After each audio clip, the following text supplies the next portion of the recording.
প্রথমেই বলি, লোকটা যতই ভণ্ড হোক আর যাই হোক, মাজার থেকে লাশ তুলে পুড়িয়ে দেওয়াটা ইসলাম ধর্ম কখনো সমর্থন করে না। এটা ওই মৃতদেহের উপর জুলুমের শামিল। কিন্তু একটা কথা না বললেই নয়, অনেকেই এই ঘটনাটিকে ভিন্ন খাতে প্রবাহিত করার চেষ্টা করছেন। সেখানকার লাখ লাখ জনতা কেন নুরাল পাগলার মাজার ভেঙে দিল, কেন লাশ পুড়িয়ে দিল, সে বিষয়টি নিয়েও আলোচনা হওয়া দরকার। মানে মাজার কর্তৃপক্ষ এবং নুরাল পাগলা নিজেদেরকে বাড়াবাড়ির এমন পর্যায়ে নিয়ে গিয়েছিল যে তা কোনোভাবেই মেনে নিতে পারছিল না জনতা। দীর্ঘদিনের পুঞ্জীভূত ক্ষোভের আগুনেই মূলত পুড়িয়ে দেওয়া হয়েছে মৃতদেহটি। পুরো ভিডিওটি দেখলে আশা করছি ঘটনাটি ক্লিয়ার হয়ে যাবে আপনার সামনে। কেন মাজার ভাঙ্গা হলো, মাজার সম্পর্কে কি বলছে ইসলাম ধর্ম, চলুন বিস্তারিত জেনে নেওয়া যাক। নুরাল পাগলা, গায়ের রং কালো, মাথায় জটা ধরা চুল, মুখ ভর্তি গোফার অযত্নের দাড়ি, গলায় লোহার শেকড়ের সাথে তালা। লোকটিকে দেখে আপনার ভণ্ড ছাড়া ভিন্ন কিছু মনে হবে না। রাজবাড়ির গোয়ালন্দ উপজেলার নুরাল পাগলা জীবিত অবস্থায় নিজেকে ইমাম মাহদী দাবি করেছিলেন। ইতোপূর্বে বহু ভণ্ডরা নিজেকে ইমাম মাহদী দাবি করেছেন। তাদের পরিণতিও হয়েছে ভয়াবহ। হুসাইন ইবনে জাকরা ওয়াহি ইবনে মাহরা ওয়াহি 291 হিজরিতে নিজেকে ইমাম মাহদী বলে দাবি করেন। তিনি সিরিয়ার বিভিন্ন দেশ দখল করে লুটপাট ও গণহত্যা চালান। সর্বশেষ আব্বাসী খলিফা মুক্তাফি বিল্লাহ নিজের নেতৃত্বে অভিযান চালিয়ে এই ভণ্ড ইমাম মাহদীর বাহিনীকে পরাজিত করেন ও তাকে মৃত্যুদণ্ড প্রদান করেন। 484 হিজরির ঘটনা। বলিয়া নামে এক ব্যক্তি শয়তান সাধক ও জ্যোতিষী ছিল। মানুষদেরকে অনেক ভেলকি দেখিয়ে দাবি করে যে সেই ইমাম মাহদী। তাকে যে অবিশ্বাস করবে সে কাফির। সাধারণ মানুষেরা অনেকে তাকে বিশ্বাস করে তার দলে যোগ দেয়। সে বসরা অঞ্চলে অনেক শহর ও গ্রাম দখল করে লুটপাট ও অগ্নি সংযোগ করে। এ বছরেরই শেষ প্রান্তে সে গ্রেফতার হয় ও নিহত হয়। ইতোপূর্বে ইসলামী খেলাফতি আমলে এমন ঘটনা কম করে হলেও 15 বার দেখা গেছে। ইসলামের ইতিহাস পর্যালোচনায় আমরা দেখি যে যুগে যুগে অনেক মানুষ নিজেকে ইমাম মাহদী বলে দাবি করেছেন এবং দ্রুত জুলুম অনাচার দূর করে ইনসাফপূর্ণ ইসলামী রাষ্ট্র প্রতিষ্ঠার আবেগে অথবা স্বপ্ন ও কাশফের গল্পে অনেকে তার ভক্ত হয়ে গিয়েছেন। ঠিক এখন যেভাবে নুরাল পাগলার ক্ষেত্রে ঘটেছে। নুরাল পাগলার ভক্তরা ভাবতেন নুরালের আল্লাহর সাথে সাক্ষাৎ হয়, তার উপর ওহী ইলহাম আসে। এমন আরো কত কি, নাউজুবিল্লাহ। এমন একজন ব্যক্তির মাজার টিকে থাকলে আরো বহু মানুষ পথভ্রষ্ট হতো, তাতে সন্দেহ নেই। আমি আবারও বলছি, লাশ পুড়িয়ে দেওয়ায় দোষী ব্যক্তিদের শাস্তি হওয়া উচিত। কিন্তু নুরাল পাগলার মাজারকে ঘিরে যেসব কর্মকাণ্ড পরিচালিত হচ্ছিল সেগুলো কখনোই সমর্থনযোগ্য নয়। আজ হোক কাল হোক এই মাজার ভেঙে দিতেই হতো। বলে রাখা ভালো, গত 23 আগস্ট নুরাল পাগলার মৃত্যুর পর তার পরিবারের সিদ্ধান্তে তাকে তার নিজ বাড়ির সামনের অংশে 2 তলা সমান একটি কাঠামোর ভেতরে কবরস্থ করা হয়। আর সেখানে আরেকটি অপরাধ এবং ইসলাম ধর্ম অবমাননার ঘটনা ঘটে। তা হচ্ছে কবরটিকে কাবা শরীফের আদলে ডিজাইন এবং কালো সোনালী রং করা হয় এবং হযরত ইমাম মাহদী আলাইহিস সালামের দরবার শরীফ লেখা ব্যানার টাঙানো হয়। নাউজুবিল্লাহ। যারা মাজার ভেঙে দেওয়ার জন্য দোষীদের শাস্তি চেয়ে মুখে থুতু তুলে ফেলছেন, তাদের কাছে আমার প্রশ্ন, কাবার আদলে মাজার তৈরি করা আর ধর্ম অবমাননার দায়ে নুরাল পাগলার পরিবার এবং যারা মাজার বানিয়েছেন তাদেরকে কি আরও আগে গ্রেফতার করা উচিত ছিল না?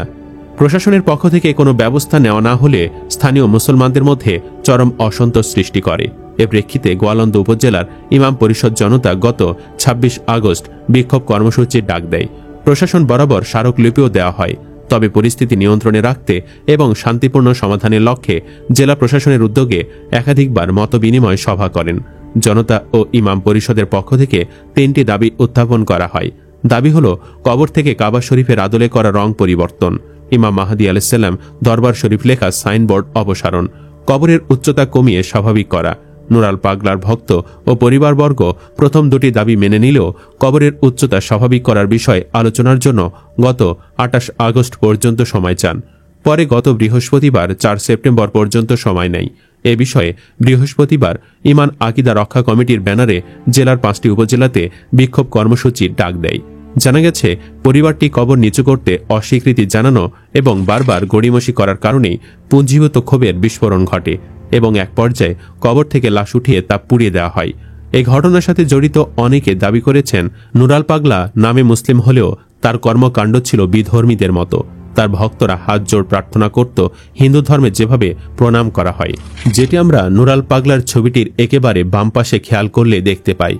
অনেকে মনে করছেন নুরাল পাগলা এবং তার ভক্তরা যেহেতু হিন্দু ধর্মের অনুসারী, তাই নুরালের লাশ পুড়িয়ে দেওয়াই শ্রেয়। আরও জানা গেছে, রাজবাড়ির গোয়ালন্দ পৌরসভার ৫ নম্বর ওয়ার্ডে নুরুল হক ওরফে নুরাল পাগল বহু বছর আগে নিজ বাড়িতে গড়ে তোলেন দরবার শরীফ। ৮০ দশকের শেষের দিকে নিজেকে ইমাম মাহাদি দাবি করে আলোচনায় আসেন তিনি। ওই সময় তার বিরুদ্ধে তীব্র জনরোষ তৈরি হয়। পরে ১৯৯৩ সালে ২৩ মার্চ জনরোষ এড়াতে তিনি মুসলেকা দিয়ে এলাকা ত্যাগ করেন। এর কিছুদিন পর তিনি আবার ফিরে এসে তার দরবার শরীফের কার্যক্রম পরিচালনা শুরু করেন। বলে রাখা ভালো, ধর্মে মাজার নিয়ে ব্যাপক কন্ট্রোভার্সি আছে। সালাফি ওয়াহাবি মতাবলম্বীরা কবরের ওপর স্থাপনা নির্মাণ বা পুজো করাকে শিরক হিসেবে গণ্য করে এবং এটিকে সম্পূর্ণ নিষিদ্ধ বলে মনে করে। আমরা আরবের দিকে তাকালেও বুঝতে পারি, সাহাবীদের কারো কবর কিন্তু মাজার করা হয়নি, তবে কবর জিয়ারত নিয়ে কারো মত পার্থক্য নেই। আবার অনেক আলেমরা মাজার করা সমর্থন করেন, কিন্তু সেখানে যে শিরক হয় সেগুলোকে সমর্থন করে না। তাই অধিকতর আলেমদের মত হচ্ছে, যেখানে শিরকের সম্ভাবনা রয়েছে সেজন্য মাজার না করাই শ্রেয়। সূরা আন-নিসার একটি আয়াত উদ্ধৃত করে আপনি বলতেই পারেন, আল্লাহ শিরক ক্ষমা করেন না। ইসলামে কবরের ওপর কোনো ধরনের স্থাপনা নির্মাণ নিষিদ্ধ, তবে মৃত ব্যক্তির কবর চিহ্নিত করার জন্য একটি ছোট চিহ্ন রাখা যেতে পারে। মাজারে মাজার পূজা, যেমন সেজদা করা, মানত করা বা মাজারে মোমবাতি জ্বালানো এবং তা থেকে খাবার গ্রহণ করাকে ইসলাম একদমই সমর্থন করে না।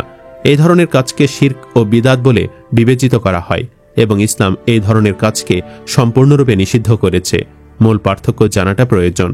মুসলমান হিসাবে আপনি মাজারকে কেবল একটি সাধারণ কবর হিসেবে দেখবেন, সেটাতে আল্লাহ ছাড়া অন্য কারো উপাসনার কেন্দ্রবিন্দুতে পরিণত করা যাবে না। কিন্তু যদি মাজারকে কেন্দ্র করে এমন কোনো কাজ করা হয় যা আল্লাহ ছাড়া অন্য কারো কাছে সাহায্য চাওয়া বা উপাসনা করার শামিল, তবে তা ইসলামে সম্পূর্ণভাবে নিষিদ্ধ হবে। আর মাজার গুড়িয়ে লাশ উত্তোলন করে পোড়ানো একদমই ইসলাম সমর্থন করে না। আপনারা আপনাদের সালাফি বা ওয়াহাবি মতবাদ এক পেশে চাপিয়ে দেওয়ার বৈধতা কি আদৌ রাখেন? এদেশে বিশ্বের তৃতীয় বৃহত্তম মুসলিম উম্মাহ কিভাবে প্রতিষ্ঠা পেয়েছে? হযরত শাহজালাল ৩৬০ আউলিয়া, ১২ আউলিয়া, উনারা কারা তাহলে? এদেশে ইসলাম এসেছে তুর্কি এবং আফগান সুফিজম থেকে। কোনো আউলিয়াই বলেননি আমার কবরে মাজার কইরো, বাট মানুষ মাজার বানিয়েছে তাদের সম্মানে। অনেকেই সেখানে গিয়ে ভুলবশত শিরক করে ফেলে। এটা তো ব্যক্তি বিশেষের ইসলাম নিয়ে অজ্ঞতা বই কিছুই নয়। ইসলামের মূল শিক্ষা হলো আল্লাহর একত্ববাদ কায়েম করা এবং তার সাথে কাউকে শরিক না করা। কবরকে উপাসনার স্থান বানানো, সেখানে সিজদা করা, মানত করা অথবা মৃত ব্যক্তির কাছে দোয়া চাওয়া, এসবকে ইসলামে শিরক বা বিদাত হিসাবে গণ্য করা হয়। রাসূলুল্লাহ সাল্লাল্লাহু আলাইহি ওয়াসাল্লাম বলেছেন, তোমরা কবরকে উৎসবের স্থান বানিও না। ইহুদি খ্রিস্টানরা তাদের নবীদের কবরকে উপাসনালয় বানিয়েছিল, তোমরা তাদের মতো করো না। নবী সাল্লাল্লাহু আলাইহি ওয়াসাল্লাম মদিনার আশেপাশে কিছু উঁচু কবর সমান করে দিয়েছেন এবং বলেছেন, কবরকে পাকা করা, সাজানো বা তার উপর গম্বুজ বানানো নিষেধ। যদি কোনো কবর বা মাজারের কারণে মানুষ শিরক, বিদাত বা গোমরাহিতে পড়ে, তবে ইসলামী শরীয়তে সেই কবরের ওপর বানানো স্থাপনা অপসারণ করার অনুমতি আছে। তবে কবর নিজে ধ্বংস করা বা মৃতদেহকে অসম্মান করা সম্পূর্ণ নিষিদ্ধ। ইসলাম কবরকে সম্মান করার পক্ষে, তবে কবরকে পূজার স্থান বানানোর বিপক্ষে। সুপ্রিয় দর্শক, নুরাল পাগলার মাজারে ঘটে যাওয়া ঘটনা এবং ভিডিওতে আলোচিত বিষয় নিয়ে আপনাদের মতামত জানান কমেন্ট বক্সে। ধন্যবাদ।